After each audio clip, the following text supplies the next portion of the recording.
محترم हाज़रीन उपस्थित तलाबा 3 दिन ব্যাপী তালিমি বোর্ডের প্রথম দিনে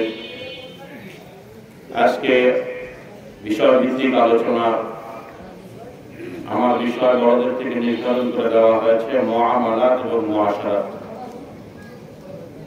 দুইটা ভিন্ন ভিন্ন বিষয়কে একসাথে আনা হয়েছে যেহেতু সময় কম, মাত্র 3টা দিন, গুরুত্বপূর্ণ কিছু বিষয় আপনাদের সামনে আলোচনা করা হবে এই 3 দিনে। আপনারা অনেকেই পোস্টারে দেখেছেন বিষয়গুলো। এই জন্য মুআমালাত এবং মুআশারাত সম্পর্কে উভয় বিষয় সম্পর্কে সংক্ষিপ্ত আকারে কিছু কিছু কথা, মৌলিক কথাগুলো আপনাদেরকে জানানোর উদ্দেশ্য, যাতে কমসে কম সমাজে চলতে পথে মুআমালা মুআশারা সম্পর্কে আমরা সতর্ক হতে পারি। মুআমালা এবং মুআশারা কি এ সম্পর্কে সংক্ষিপ্ত একটা পরিচয় দেই। আমরা মানুষ যেহেতু সামাজিক প্রাণী, সমাজে চলতে পথে মানুষের সাথে আমাদের বিভিন্ন বিষয়ে বিভিন্ন জিনিসের বিনিময় করা লাগে, আর এই বিনিময়টাই হলো মুআমালা বা লেনদেন। আমরা মানুষ হালাল হারামের ক্ষেত্রে সবথেকে বেশি হারামে জড়িয়ে পড়ি লেনদেনের মধ্যে। যখন আমরা লেনদেন করি পরস্পর, সবথেকে বেশি আমরা হারামে জড়িয়ে পড়ি লেনদেন। দ্বিতীয়টি মুআশারা।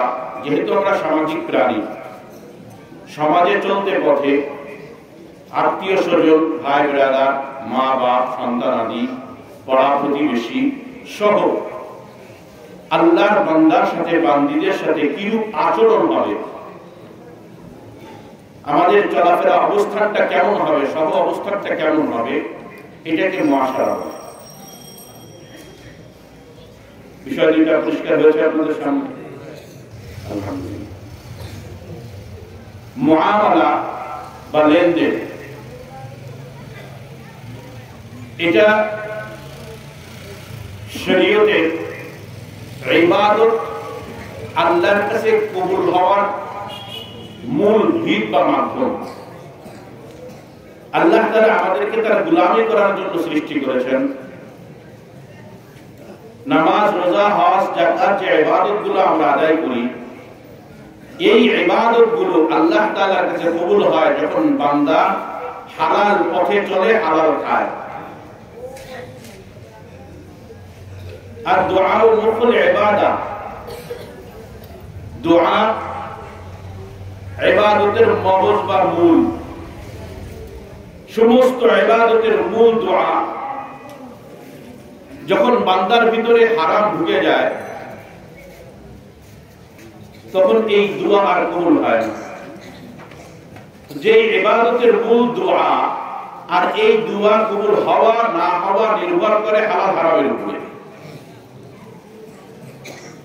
আমার নামাজ, আমার হজ, আমার যাকাত, আমার রোজা, আমার জিকির, আমার তেলাওয়াত, যত প্রকারের ইবাদত আছে তার মূল দোয়া। আর এই দোয়া কবুল হওয়ার নির্ভরতা আল্লাহ তাআলা রেখে দিয়েছেন হালাল খাওয়ার উপরে। আমরা সমাজে চলতে পথে শয়তান যেহেতু আমাদের সৃষ্টিগত শত্রু, সৃষ্টিগত শত্রু, তো আল্লাহর কাছে যেহেতু চ্যালেঞ্জ করে আসছে যে আমি এই বনি আদমকে কোনোভাবে জান্নাতে যেতে দিব না, সিরাতে মুস্তাকিম থেকে সরাই দিব, তো বিভিন্ন কৌশলে সে আল্লাহর বান্দাদেরকে হালাল পথ থেকে হারামে ঢোকানোর চেষ্টা করে। আর এই শয়তান আবার 2 প্রকার। এক তো জিন শয়তান, যাকে আমরা ইবলিস বলি, আর এক প্রকার আছে শয়তানের দোসর, মানুষ শয়তান। এই শয়তানের হয়ে মানুষ শয়তান আমাদেরকে বিভিন্ন ভাবে বিভিন্ন মুআমালা লেনদেন আমাদের সামনে এনে পেশ করে দেয় যে দেখো এটা করো, এটা তো কোরআন হাদিসে এই ব্যবসার কথা বলা হয় নাই, এই মুআমালার কথা বলা হয় নাই, এই লেনদেনের কথা বলা হয় নাই, এটা করো। অথচ দেখা গেছে ওই ব্যবসার সুরত আকৃতি রাসূলের জামানায় তো ছিল না, কিন্তু প্রকৃতি হাকিকত ওটা রাসূলের জামানায় ছিল। উদাহরণ দিলে বুঝে আসবে। আগে বুঝেন আকৃতি আর প্রকৃতি। আকৃতি মানে সুরত, আর প্রকৃতি মানে মূল রূপ, মূল। রাসূলের জামানায় মদ ছিল না, মদ ছিল না, অনেকে কয় না ছিল। সেই মদকে হারাম করা হইল। ওই সময় মদ একরকম বানানো হইত, খেজুর দিয়ে, কিশমিশ দিয়ে, বিভিন্ন রকম উপকরণে তারা বানাইত। ওই জামানায় মদকে হারাম করা হইল।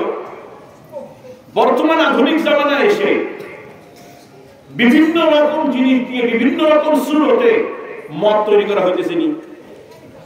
এখন যদি আপনি বলেন যে রাসূলের জামানার মদ আর আমাদের জামানার মদ তো এক না, কথাটা কি আসলে বুদ্ধিমানের কথা হবে? রাসূলের জামানার মদ যেটা প্রকৃত মদ, ওই মদ এখনো আছে, শুধু আকৃতি পাল্টে গেছে, সুরত পাল্টে গেছে।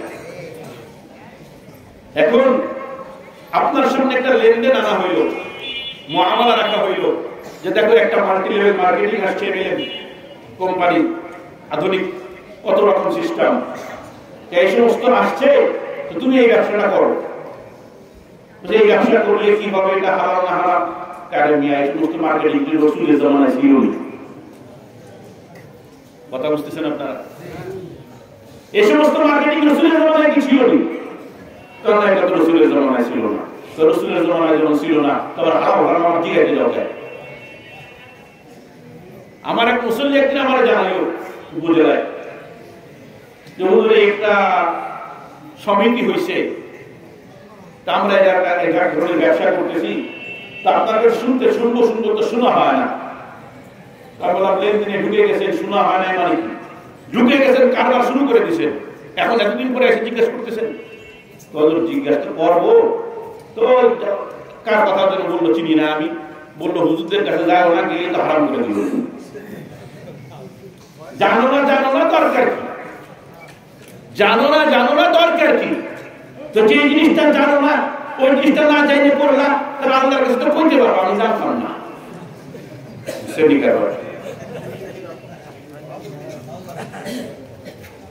কি সুন্দর কৌশল, আমি তো জানি না, এই জন্য হারাম হচ্ছে। চিন্তা করছেন, এই হলো শিক্ষিত শয়তান, মানুষ শয়তান। এটা কি মানুষ শয়তান? তারে বুঝাইছে হুজুরের কাছে গেলেই তো কি হারাম করে দিব না। তার মানে সেও জানে যা করতেছি 100% হারাম করবে না, কিন্তু না জানলে মানুষকে ধোঁকা দিতে পারলাম যে কোনো দরকার নেই, সময়ের মধ্যে 2 গুণা কারণ মুশকিল হয়ে যাবে, হারাম হয়ে যাবে, যতদিন যাবে না খায় আছে। বাস্তবতা তো এটাই। অনেকে সরাসরি বলে, অনেকে সরাসরি বলে না, কিন্তু আমলে করে। দরকার নেই হুজুরের কাছে জিজ্ঞেস করার। এখন যদি সাজিয়ার প্রধানমন্ত্রীর কাছে যায়, তাহলে আবার যদি না যায় করে দেয়, এত টাকা লাগাই আমার ব্যবসায়, এখন যদি সম্ভব হয় না লাগে তাহলে কি? কথাটা বুঝছেন? রাসূল কারীম সাল্লাল্লাহু আলাইহি ওয়াসাল্লাম বলেন, ইন্নাল হালালা বাyyিনুন ওয়াল হারামা বাyyিনুন ওয়া বাইনাহুমা মুশতাবিহাত লা ইয়ালামুহুন্না কাসীরুম মিনান নাস। কোরআনে হালালের বর্ণনা দিয়ে দেওয়া হয়েছে, হারামের বর্ণনা দিয়ে দেওয়া হয়েছে। কোরআন হালালকে স্পষ্ট করে দিয়েছে, হারামকে স্পষ্ট করে দিয়েছে। ওয়া বাইনাহুমা মুশতাবিহাত, তবে হালাল হারামের মাঝখানে কিছু দ্বিধাপূর্ণ, সন্দেহপূর্ণ জিনিস রয়ে গেছে। লা ইয়ালামুন্না কাসীরুম মিনান নাস, অধিকাংশ মানুষ এ সম্পর্কে জানে না এটা হালাল নাকি হারাম। এ সম্পর্কে তাদের ইলম নাই, জ্ঞান নাই। তো তাদের কাজ কি হবে? লা ইয়ালামুন্না কাসীরুম মিনান নাস, মানুষ তো জানে না এটা হালাল নাকি হারাম, তো তার কাজটা কি হবে?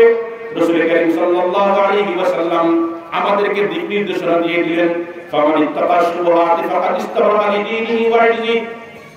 যে ব্যক্তি জানে না যে এটা হালাল না হারাম, সে যদি এর থেকে বিরত থাকে সে তার দিনকেও বাঁচাইল, মানকেও বাঁচাইল, দিনকেও বাঁচাইল, মানকেও বাঁচাইল। আর যে এই দ্বিধাপূর্ণ বিষয়ে প্রবেশ করবে, হালাল হারাম না যায় ঢুকে গেল, আমার হাবিব বলে শুনে রাখো ওয়াকাফিল হারাম, সে হারামের মধ্যে ঢুকে গেল। বুঝবো কি করে হারাম? বুঝবো কি করে? আমার মাওলা তো কোরআনে দিক নির্দেশনা দিয়ে দিয়েছে, বান্দা তুই যে বলবা হুজুরের কাছে যায় না, গেলেই তো হারাম করে দিব মনে। আমার মাওলা তো দিক নির্দেশনা দিয়ে দিয়েছে, ফাসআলু আহলাল যিকর ইন কুনতুম লা তা'লামুন, না জানলে আগে মৌলবীদের কাছে যায় জিজ্ঞেস করো। এরা যা কারা জানে, এটা ওলামা একরাম জানে। আল্লাহ তাআলা সূরা আলে ইমরানের 7 নম্বর আয়াতে দিক নির্দেশনা দিয়ে দিলেন, ওয়া মা ইয়া'লামু তা'ওয়ীলাহু ইল্লাল্লাহ والراسخون في العلم يقولون آمنا به كل من عند ربنا وما يذكر إلا أولو الألباب। এই যে দ্বিধাপূর্ণ বিষয়, যে বিষয়গুলো সবাই জানে না, ওর আসল ব্যাখ্যা তো মাওলা জানেন। কে জানেন? মাওলা জানেন, আরেকজন জানে। ওয়ার-রাসিখুনা ফিল ইলম, ইলমের জগতে তাদেরকে পণ্ডিত বানানো হয়েছে, বুৎপত্তি অর্জন করেছে, তাদেরকে এর ব্যাখ্যা জানাই দেওয়া হয়েছে। সুতরাং যখন তোমরা এর মধ্যে প্রবেশ করবা, তোমাদের কাজ হলো ওলামা ইকরামের দ্বারস্থ হও, তাদের কাছে জিজ্ঞাসা করো। কিন্তু আমাদের অবস্থা না, না না খবরদার জিজ্ঞাসা করতে যায় না, জিজ্ঞাসা করলে তো বিপদ। মুহতারাম ভাই, আমাদের সমাজে যে হারাম লেনদেনগুলো চলে তার মধ্যে গুরুত্বপূর্ণ অন্যতম একটা সুদ, তাই না? কত রকম যে ব্যাখ্যা করে সুদকে হালাল করার চেষ্টা করা হয়। আগেই বললাম আকৃতি আর প্রকৃতি, ওই যে প্রকৃতির মূল আসল যে মূল সুদ যদি ঠিক থাকে, সুরত যতই ঘুরান ফেরান ভাঙ্গান, কোনো কাজ হবে না সুদি। এখন অনেকে কোরআনে তো মহাজনী সুদের কথা দিয়েছে, বাকি এই যে ব্যবসা ট্যাবসা দিয়ে কত কিছু যে করা হয়, এই কোর্সটার কথা তো তৈরি করা। নাউযুবিল্লাহ। কোরআন তো কিয়ামত পর্যন্ত আসা বান্দাদের জন্য নাকি? হ্যাঁ, তো কিয়ামত পর্যন্ত আসা বান্দাদের কত রকম শয়তানি ফাজলামি আমার বলা জানতেন না? আমার বলা সেগুলো দিক নির্দেশনা দিয়েছে। এক তো মহাজনী সুদ, এক হলো মহাজনী সুদ, আর এক প্রকার হলো বাণিজ্যিক সুদ। কি সুদ? উৎপাদনের জন্য যেই ব্যাংক, প্রতিষ্ঠান, সমিতি অথবা কোনো ব্যক্তির থেকে উৎপাদনের জন্য কোন জিনিস উৎপাদন করবে, এর জন্য যে ঋণটা গ্রহণ করা হয়, এই ঋণের বিনিময়ে অতিরিক্ত জিনিসটা দেওয়া হয়, এটা সুদ। আমি আমাদের অঞ্চলের উদাহরণ দিলে বুঝে আসবে। আপনি ফসল উৎপাদন করবেন, কারখানার দিকে গেলাম না, বড় বড় মার্কেটিং এর দিকে আমি যাইনি। গ্রামের মানুষ আমরা, যেহেতু চাষি মানুষ না আমরা, তো চাষের দিকে চলে গেলাম। আমরা চাষাবাসা মানুষ চাষের দিকে চলে যাই, যেহেতু অধিকাংশ আমরা এর মধ্যে জড়িত, আবার ব্যবসার মধ্যে জড়িত, যেহেতু ওই সমস্ত ফসল হওয়ার পর আমরা বিক্রি করি। আমরা অনেক সময় ব্যাংক থেকে বলেন বা কোনো ব্যক্তির থেকে বলেন বা সংস্থার থেকে বলেন ঋণ গ্রহণ করি, ফসল উৎপাদন করতে হবে। কি করতে হবে? ফসল উৎপাদন করতে হবে। 1 লাখ টাকা ঋণ নিলেন, ফসল চাষ করলেন, বিক্রি করার পরে 1,20,000 টাকা দিলেন, পরিশোধ করলেন কত? 1,20,000 টাকা সুদ দিলেন, হারাম হয়ে গেল। পুরো লেনদেনটা হারাম, পুরো লেনদেনটা কি হয়ে গেছে? আমাদের যেরকম হয় মনে হয়, তাই না? আমি এই গতিতে আপনাদের এই বিষয়ে গবেষণা করতেছিলাম, যে গ্রামের মানুষ কি কি করে। মা বোন অনেক সময় সমিতি করে, সমিতির হালাল পন্থা আছে, যদি সুযোগ থাকে জিজ্ঞেস করবেন, তারা কেন করে দেবে, ওগুলো নিয়ে সময় নেই বলা। এইভাবে তারা লাভ নেয়, বিভিন্নভাবে লাভ নেয়। এক কথা একটা জিনিস মনে রাখবেন, আমি একটা সুন্দর কথা আপনাদেরকে শিখাই দিই। অর্থের বিনিময়ে যখন অর্থ আসবে, খেয়াল করতেছেন আপনারা? অর্থের বিনিময়ে অর্থ যখন আসবে, মাঝে কোনো পণ্য নাই, কিছুই নাই, কিন্তু অনেক সময় ধরা হয় যে তুমি এই যে 1 লাখ টাকা আমার ব্যবসায় লাগাইলা, তোমার আমি 1 লাখ টাকার পণ্যের মালিক বানাই দিলাম। ব্যবসার ক্ষেত্রে পণ্যের মালিক তো হতে হবে, পণ্য থাকতে হবে। কি থাকতে হবে? পণ্য থাকতে হবে। আর আমাদেরকে বুঝায় দেয়, ভালো করে বুঝেন, অর্থের বিনিময়ে যদি অর্থ আসে আর এই অর্থের বিনিময়ে অর্থে যদি কম বেশি হয়ে যায়, হারাম হবে, সুদ হবে।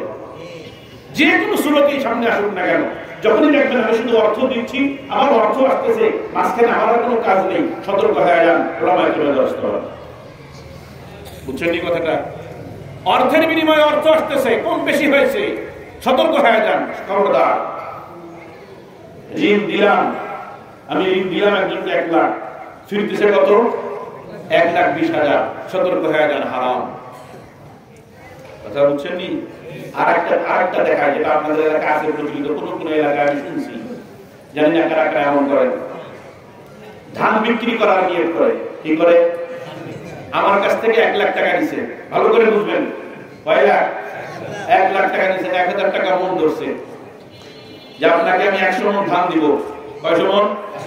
কয় লাখ টাকা দিয়ে 1,000 টাকা মন হচ্ছে, তাই তো? চুক্তি হয়ে গেছে, এটা যায় গেছে না? খেয়াল করেন, হারামটা কোথায় হবে সেটা বলে দিচ্ছি।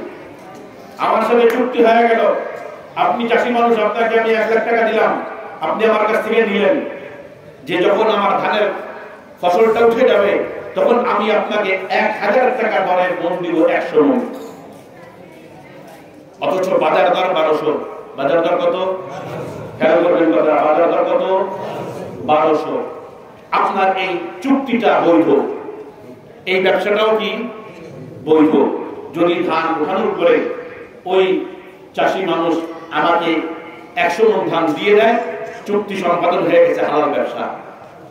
খেয়াল করবেন, এখন হারামে ঢুকি নেই। কিন্তু ঘটনা ঘটেছে আরেকটা, তার ধান ভালো হয় নাই, বুঝতেছেন? তার ধান ভালো হয় নাই, অথবা ধান ভালো হয়েছে, দাম বেশি পেয়ে আর এক জায়গায় বেড়ে গেছে। আর এক জায়গায় কি করছে? 1300 টাকা 1400 টাকা পেয়ে গেছে মন, আর এক জায়গায় বেড়ে গেছে। এখন আমার কথা হলো, কিরে, আমার সাথে তোমার চুক্তি হয়েছিল, 1 লাখ টাকা দিলাম, তুমি আমাকে কি দিবা? 100 মন ধান দিবা। কি ব্যাপার? ভাই মাফ করেন, আমার একটু ঝামেলা হয়ে গেছে, মিথ্যা বলুক সত্য বলুক যাই বলুক, যেভাবেই বলুক না কেন, ঝামেলা হয়ে গেছে, ঠিক আছে, আপনি 1,000 টাকা মনে আমার কাছে ধান দিতে চাইছিলেন, তো আমি আপনার 1,000 টাকার বিনিময়ে ধান তো দিতে পারলাম না, তো 1200 টাকা মন ধান ধরে আমি আপনাকে 1,20,000 টাকা দিয়ে দিলাম। খেয়াল করছেন তো?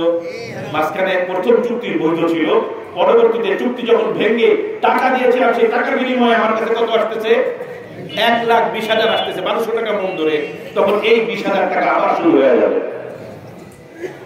আমার ভাই আপনাদের এলাকায়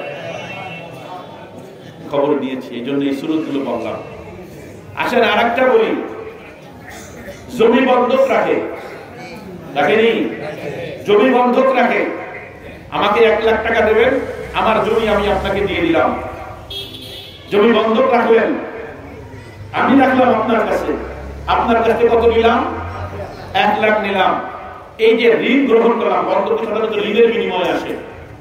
তো ঋণ একটা জিনিস মনে রাখবেন, এটা মূল নীতি। রাসূল কারীম সাল্লাল্লাহু আলাইহি ওয়াসাল্লাম বলেন, কুল্লু কারদিন জাররা নাফআন ফাহুয়া রিবা। এমন ঋণ যা ঋণ দাতাকে উপকৃত করে। আবার বলেন, এমন ঋণ, ঋণ দাতা যে ঋণ দিচ্ছে, ঋণ দাতাকে উপকৃত করে, ওই ধরনের ঋণ সুদ হয়ে যায়। এই যে আমি বন্ধকি সম্পত্তি দিয়ে বুঝাই দিচ্ছি, আমি আপনার কাছ থেকে 1 লাখ টাকা নিলাম, আর আপনার কাছে কি দিলাম? জমি বন্ধক রাখলাম। এই বন্ধকি নিয়ম হলো মালিকানা আমারই থেকে যাবে, বন্ধক গ্রহীতা শুধু তার মালিকানাটাকে আটকে রাখবে, ঝুলিয়ে রাখবে। এটা হলো এক ধরনের সিকিউরিটি, যে তুমি যে 1 লাখ টাকা নিছো আমার কাছ থেকে, তোমার জমির মালিকানাটা আমার আটকানো থাকবে, তবে জমি আমিই খাবো, জমি আমিই করবো, মালিক মূল মালিক। কিন্তু যদি চুক্তি এমন হয় 1 লাখ টাকা নিছো, জমি এখন বন্ধক আমার কাছে, সুতরাং যা ইচ্ছা তাই করবো, শুধু বিক্রি করতে পারবো না। যদি এই ধরনের কেউ কাজ করে আর জমি চাষবাস করে খায়, অথবা ওই জমিকে সে হারিয়ে দিয়ে দেয়, এইখান থেকে, এই জমির থেকে সে যতটুকু উপকৃত হবে সব হারাম। কোন ব্যক্তি? ঋণদাতা, রেহেন বা বন্ধক গ্রহীতা। এই শুরুটা আপনারা বুঝছেন নি? এই জন্য উদাহরণ দিলাম, আমি আপনাকে জমি দিলাম, আমি 1 লাখ টাকা নিলাম, জমি আমার, সম্পদ আমার, আমি শুধু ঋণ নিয়েছি। কি নিয়েছি? ঋণ নিয়েছি, সিকিউরিটি দিয়েছি জমি। ওই জমি আপনার খাওয়ার অধিকার নেই। আশ্চর্য লাগতেছে না? আমার একজন বলছে, ডাইরেক্ট আমার একজন বলছে, লাখ লাখ টাকা এভাবে ফেলায় রাখবো? কি বলে? লাখ লাখ টাকা এভাবে ফেলায় রাখবো? কারণ এইভাবে ফেলায় রাখলে তো কাজ হয় না। কি হয় না? কাজ হয় না। আমার মনে করেন 30-32 লাখ টাকা এক জায়গায় দিলাম, যদি সেখানে ব্যবসায় লাগাইতাম তাহলে অনেক কিছু আসতো। সে ঋণ নিচ্ছে, আমার তো কিছুই আসবে না। যুক্তি দেখায় মহতারাম ভাই। এখানে আপনি কোন দিক থেকে যুক্তি দেখাইতেছেন? ঋণ এটা একটা ইবাদত। কি? ঋণ একটা ইবাদত। রাসূল করিম সাল্লাল্লাহু আলাইহি ওয়াসাল্লাম বলেন, আল্লাহু ফি আউনি আবদি মা কানা আল-আবদু ফি আউনি আখি।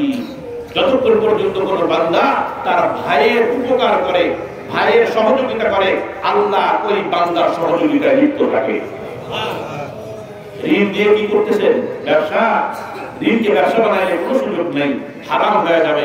আর যখন ব্যবসা না বানায়া শুধু ঋণ দিলাম তোমাকে 1 লাখ টাকা, উপকৃত হয়ে তুমি আমাকে দিবা, হুজুর বর্তমান ফিতনার জামানা, টাকা মাইনিং হয়ে যেতে পারে, ঠিক আছে বন্ধক রাখেন। সিকিউরিটি দেন। সিকিউরিটি হিসেবে কোনো সম্পদ যখন বন্ধক রাখবেন, ওটা সির্ফ আপনার হাতে বন্দী থাকবে, কিন্তু আপনি ওর থেকে উপকৃত হতে পারবেন না। বর্তমান সমাজে চলতেছে তো এটা। এটাকে হালাল করে দেবো? এটা হালাল করে দেবো? হালাল করার একটা তরিকা বর্ণনা করে দিই, কারণ আপনারা থেকে বের হতে পারবেন না, সমাজে আটকে গেছেন আপনারা। এটা একটা হালাল সুরত আপনাদেরকে দেখায় দিই। 1 লাখ টাকা ঋণ নিয়ে আপনি আপনার জমি বন্ধক দিয়ে দিলেন। আপনি আরেকজন মালিক জমি বন্ধক রাখলেন। এখন আপনি মালিকের কাছ থেকে অনুমতি নেন যে এই জমিটা আমি 1 বছর তোমার কাছ থেকে বন্ধক তো রাখলাম, কিন্তু সাথে হারিয়েও দিলাম। কি করলাম? মনে করেন 1 বছরে আপনার জমি হারি হইতো 50,000 টাকা উদাহরণস্বরূপ, কিন্তু সেখানে আপনারা দুজনে সমন্বয়ে চুক্তি করে নিলেন, সন্তুষ্ট চিত্তে চুক্তি করে নিলেন যে হ্যাঁ 50,000 টাকা, যেহেতু 50,000 টাকা তো আমার দ্বারা দেওয়া সম্ভব না, তো আমি 10,000 টাকা বছরে দিব। অর্থাৎ মূল থেকে নিয়ে অনেক কম চুক্তি করে নিলেন। চুক্তি করার কারণে ওই জমিটা আপনার কাছে বন্ধক থাকলো, আবার বিনিময়ে হারিয়ে নিলেন, হালাল হয়ে গেল। বুঝছেন? আমি গভর্নমেন্টকে তো 10,000 টাকা বাদ দিয়ে আগে বিড়ি পাচ্ছিলাম, আর বিড়ি যখন খাবেন তা হারাম খান। বিড়ি যখন খাবেন তখন কি করবেন? হারাম খাবেন। সুদ খাইলে কি হবে? আল্লাহ আল্লাহ আল্লাহ আল্লাহ আল্লাহ। এই যে যা সুদ বললাম, আরো কতগুলো সুদ আছে। আমি এই জন্য বললাম, যখনই আপনাদের কাছে নতুন কোনো লেনদেন আসবে, আগে সাজারা মাদ্রাসা দ্বারস্থ হন। বিভিন্ন যে মাদ্রাসাগুলো আছে, ইফতা বিভাগ যেখানে আছে, ফতোয়া বিভাগ যেখানে আছে, হাদিস বিভাগ যেখানে আছে, দ্বারস্থ হন। হুজুর আমার সামনে একটা লেনদেন আছে, করবো না, খবরদার এই চিন্তা করেন না, আমি তো জানি না, শুধু আমরা খাই আলাম। খবরদার এই চিন্তা করেন না, আল্লাহ তো আগেই করে দিচ্ছে। আল্লাহকে আলাম, আল্লাহ কি করবে? যে ব্যক্তি হারাম খায়, যে ব্যক্তি সুদ খায়, যে ব্যক্তি সুদ খায় জেনে না বুঝে, বুঝে না বুঝে, জেনে না জেনে, তার সুযোগ আছে জানা, কিন্তু জানলো না। খেয়াল করবেন, এমন ব্যক্তিরা যদি সুদ খায়, আল্লাহ তাআলা তাদের ব্যাপারে কি বলতেছেন? ইয়া আইয়ুহাল্লাযীনা আমানু তাকুল্লাহা ওয়া যারু মা বাকিয়া মিনার রিবা ইন কুনতুম মুমিনিন। ও মুমিন, আল্লাহকে ভয় করো। যে যার দিলের ভিতরে আল্লাহর ভয় আছে, সে কখনো হারাম খাবে? সন্দেহ ঢুকলে খাবে? বুঝলেন? মনে করেন অনেকগুলো পাত্র আছে, খাবারের পাত্র। দেখলেন একটা বিলাইতে বা কুত্তার মুখ দিছে, কিন্তু কোনটা দিছে বোঝেন নাই, খেয়াল করতে পারেন নাই। এই যে সন্দেহ ঢুকলো, কে আছেন যে বাইসে বসে আমি খেয়ে দিবনি? আসেন নিয়ে মন না দরকার নাই, কুত্তায় যে কোনটাই মুখ দিছে আমি জানি না। সুতরাং আপনি জানতেছেন না কোনটা হারাম কোনটা হারাম, তো আগে নিজের একটু বাঁচায় রাখেন, আগে থেকে ঢুকে যায় না, যে পরে শুনুন হুজুরদের কাছ থেকে। আমার মাওলানা বলেন, ঈমানের তাকাদা হলো যখনই দিলের ভিতরে সন্দেহ ঢুকে যাবে, হারামের ভয় ঢুকে যাবে, আল্লাহকে ভয় করবে, আল্লাহকে ভয় করে ওখান থেকে বিরত থাকবে। ওয়াদারু মা বাকিয়া মিনার রিবা, যে সমস্ত সুদগুলো আগে খেয়েছো এখন বাকি রয়ে গেছে, আরো উঠাইতে হবে, খবরদার ছেড়ে দাও, হারাম ছেড়ে দাও। ইন কুনতুম মুমিনিন, যদি তোমরা মুমিন হও। যদি না ছাড়ো, فإن لم تفعلوا فأذنوا بحرب من الله ورسوله হে বান্দা খুব ভালো করে শোনো আমি তোমাদেরকে বলে দিচ্ছি যদি সুদ না ছাড়ো হারাম না ছাড়ো আল্লাহ রাসূলের পক্ষ থেকে তোমাদের বিরুদ্ধে যুদ্ধ ঘোষণা করে দিলাম আল্লাহ রাসূলের বিরুদ্ধে যুদ্ধ কার সাথে হয় আল্লাহর দুশমনদের সাথে হয় এখন কারা কারা আল্লাহর দুশমন হতে রাজি আছে কেউ না কেউ আল্লাহর দুশমন হতে রাজি নাই এখন বুঝেন হারাম যদি ভিতরে ঢুকে সুদ যদি ভিতরে ঢুকে আমি আপনি আল্লাহর দুশমনে পরিণত হব কথাটা বুঝছেন নি খুব সতর্ক থাকেন এই জন্য আমার রাসূল বলেন সুদের সাথে কোন রকম জড়িত আছে কোন রকম মালউন অভিশপ্ত লাআনা রাসূলুল্লাহ সাল্লাল্লাহু আলাইহি ওয়াসাল্লাম আকিলার রিবা ওয়া মুকিলাহু ওয়া শাহিদাইহি ওয়া কাতিবাহু সুদ যে খায় যে খাওয়ায় যে সাক্ষী থাকে যে লেখাটা কি করে সবগুলোর জন্য আল্লাহর পক্ষ থেকে অভিশাপ ও মুহতারাম ভাইও এই জন্য এখান থেকে বাঁচতে হবে সুন্দর ব্যবসা আছে টাকা ব্যবসায় লাগান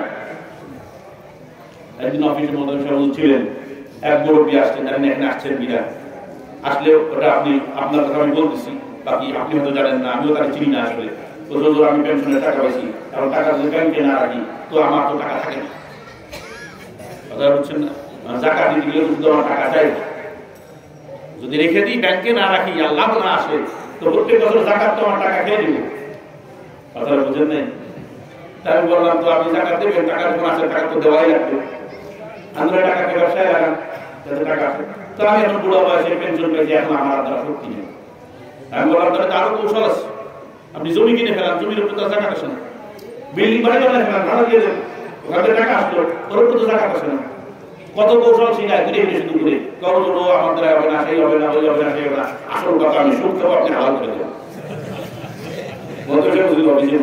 রমজানে আসলো দুজন বাড়িটা দেখেন কি করে আসল কথা হলো যে আমি সুখ খাবো আপনি হালাল করে দেবেন সব মূল হলো এই জায়গাটা অত কষ্ট করতে পারবো না বিনিময় বিহীন যখন লাভ আসবে খেয়াল করবেন পরিশ্রম বিহীন যখন লাভ আসবে সতর্ক হয়ে যান দেখেন আসলে হালাল কিনা আমার পরিশ্রম নাই কোনো কষ্ট নাই টাকাটা দিলাম আবার লাভ আসলো সতর্ক হয়ে যান সুদ হওয়ার সম্ভাবনা বেশি সুদ হওয়ার সম্ভাবনা আধুনিক যত মার্কেটিং আছে খুব সতর্ক থাকবেন আধুনিক মার্কেটিং সব হারাম তো আমি বলতেছি না কিন্তু সব এখন বিস্তারিত বলতে পারবো না সংক্ষিপ্ত বলে দিচ্ছি সতর্ক হয়ে যান এই সমস্ত মার্কেটিং হালাল না হারাম ব্যবসা তো আল্লাহ হালাল করছে তো ব্যবসায় লাগান টাকা ব্যবসায় লাগান দেখেন এক ধরনের ব্যবসা আছে কিন্তু আবার বলে উদাহরণ দিয়ে আমাদের সমাজে প্রচলিত আমারে প্রস্তাব দিচ্ছে আমারে কত টাকা দেবেন লসের কোনো সম্ভাবনা নাই শুধু লাভ আর লাভ যে ব্যবসার মধ্যে শুধু লাভ আর লাভ নিশ্চয় যদি বেঁধে তুমি 10 লাখ টাকা মেরে দাও তোমার লাভ ছাড়া কোনো কিছু নেই লস তোমার হতে যাবে না সুদ হয়ে যাবে ওটা ব্যবসা ওটা কি না ব্যবসা হলো এমন জিনিস যে লাভেরও যখন অংশ তোমার থাকবে লস হলে লসের অংশ তোমার রাখতে হবে এটাই ব্যবসা আল্লাহ তাআলা ব্যবসাকে হালাল করেছেন সুদকে হারাম করেছেন ব্যবসাকে হারাম করছে হালাল করেছেন ব্যবসা করো ব্যবসার মধ্যে আমার অন্তরিত রক্ষা করো ব্যবসা ইবাদত আমার মাওলা যে ব্যবসাকে হালাল করে দিয়েছে সেই ব্যবসাকে যখন তুমি আপনাবা ওটা ইবাদত হবে আমার হাবিব বলেন আত-তাজিরু সুদুকুল আমিন মা'আন নাবিয়্যিন ওয়া সিদ্দিকিন ওয়া শুহাদা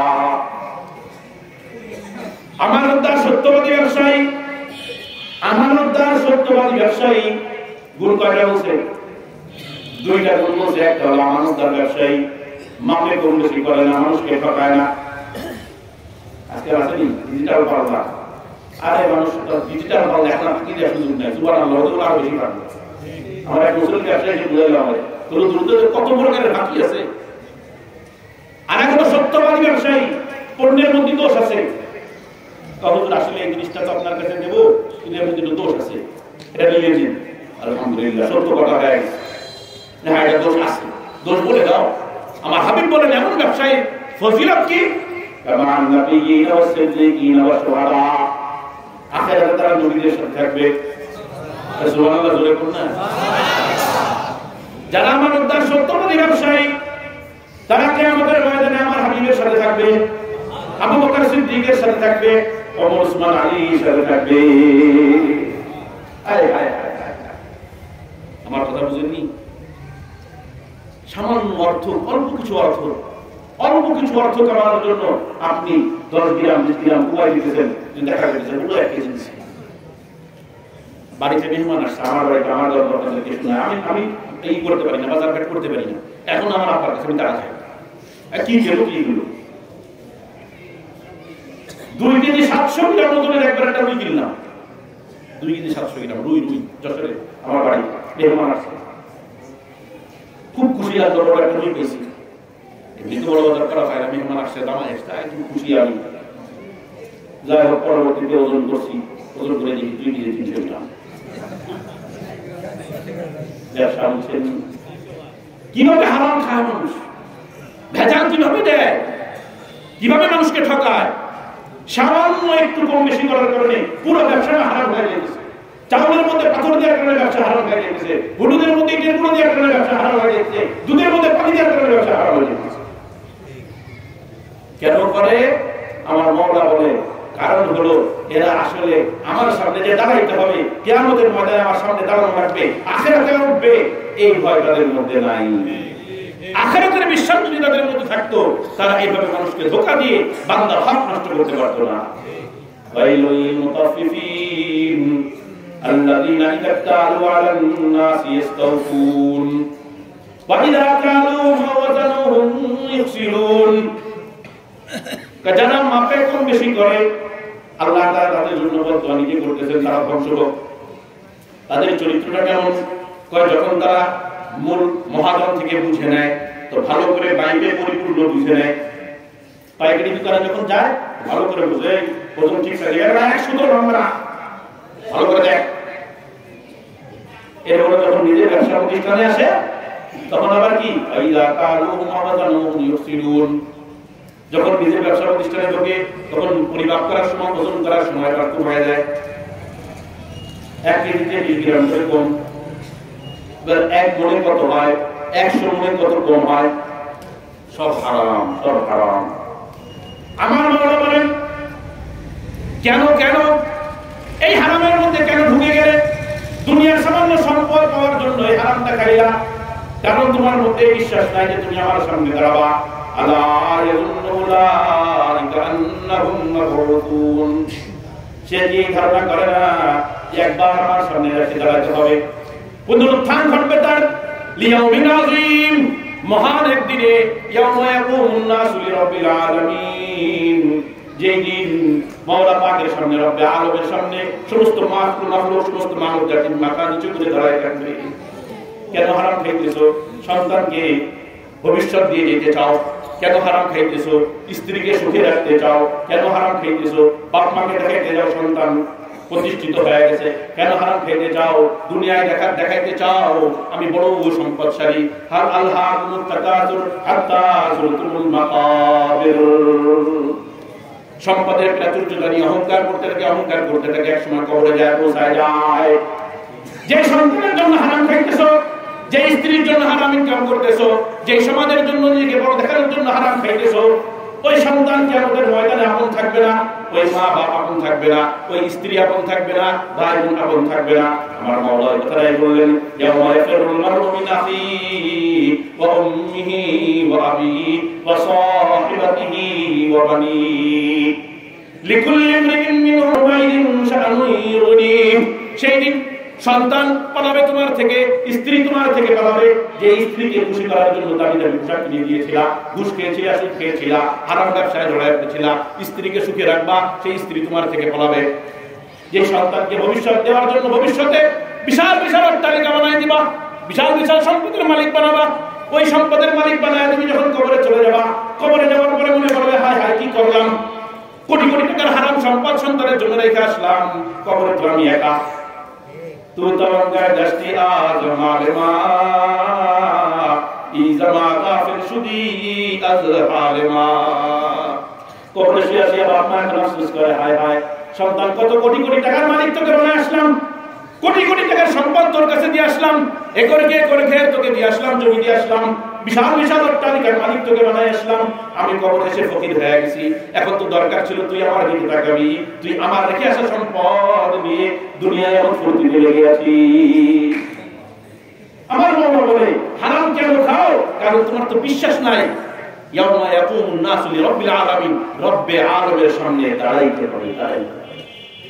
ভাই সম্পদ মেরে খাচ্ছ, নিজের সম্পদ মেরে খাচ্ছ, উত্তরাধিকারী সম্পদ তোমার জোর আছে তুমি মেরে নিচ্ছ, তোমার শিক্ষা আছে, তোমার বুদ্ধি আছে, তুমি কৌশলে ভাই সম্পদ মেরে নিচ্ছ। কেন খাইতেছো? শুধু তোমার সম্পদের লোভ। আল্লাহ তাআলা বলেন এই চরিত্র তো কাফেরের চরিত্র ছিল, ওয়াতাকুলুনা তুরাসা আকলাল লাম্মা ওয়া তুহিব্বুনাল মালা হুব্বান জাম্মা। এই কাফেরদের চরিত্র হলো তারা উত্তরাধিকারী সম্পদ লুটে পুটে খায়। কারণ কি? সম্পদের লোভ তাদের মধ্যে। কোন সম্পদ? দুনিয়াতে যেটা রেখে যাওয়া লাগবে। কোন সম্পদ? দুনিয়াতে রেখে যাওয়া লাগবে। দেখেন আত্মীয়তার সম্পর্ক, আত্মীয়তার সম্পর্কটা খুব ভালো করে বুঝেন, এটা মুআশারার অন্তর্ভুক্ত। এতক্ষণ যা বললাম এটা কি? লেনদেন, মুআমালা। সুদ বলেন, ব্যবসা বলেন, উত্তরাধিকারী সম্পদের লেনদেন বলেন, সব হলো মুআমালা। আর এই উত্তরাধিকারী সম্পদের কারণে অথবা লেনদেনের কারণে অধিকাংশ পরিবারের মধ্যে, বংশের মধ্যে, ফ্যামিলির মধ্যে ফাটল ধরতেছে, আত্মীয়তার সম্পর্ক নষ্ট হচ্ছে। অথচ আত্মীয়তার বন্ধন অটুট রাখা, সম্পর্ক ধরে রাখা, এটা ফরজ। কি ফরজ? আজকে ভাইয়ের সাথে ভাইয়ের সম্পর্ক নাই, এক ভাই আরেকজনের টাকা আছে, বোনের সাথে সম্পর্ক নাই, বোনের সম্পর্ক দেয় নেই, কোন দিছিনি বিয়ে দিলাম, লাখ টাকা খরচ করি, বাপে মরার আগে করে এই দেশে সেই দেশে। না না না না, বাপ জীবদ্দশায় সন্তানদেরকে যাই দিক, খুব ভালো করে মাসলাটা বুঝেন, যাই দিক সেটা জুলুম করে দিক আর ইনসাফের সাথেই দিক। ভাই বোনকে যাই দিবে সন্তানদেরকে, মৃত্যুর পরে যেদিন মৃত্যু হয়ে যাবে, মৃত্যু হওয়ার সাথে সাথেই পৈতৃক যে সম্পদ থাকবে অটোমেটিক সন্তানরা মালিক হয়ে যাবে। এখন আপনি বুঝায় পড়ায়া চালাক চতুরি ফাজলামি শয়তানি কেস কামালি কইরা এবার কি করলেন? শাসকের কাছে নিয়ে গেলেন, বিচারকের কাছে নিয়ে গেলেন যে আমার ছোট ভাইকে সম্পদ পায় না, আমার বড় ভাই সম্পদ পায় না, আমার বোনের সম্পদ পায় না, তার জোর নাই, টাকা নাই, ক্ষমতা নাই, খেয়ে দিলেন সব। সম্পদ দিলেন না, সম্পর্ক নষ্ট হয়ে গেল।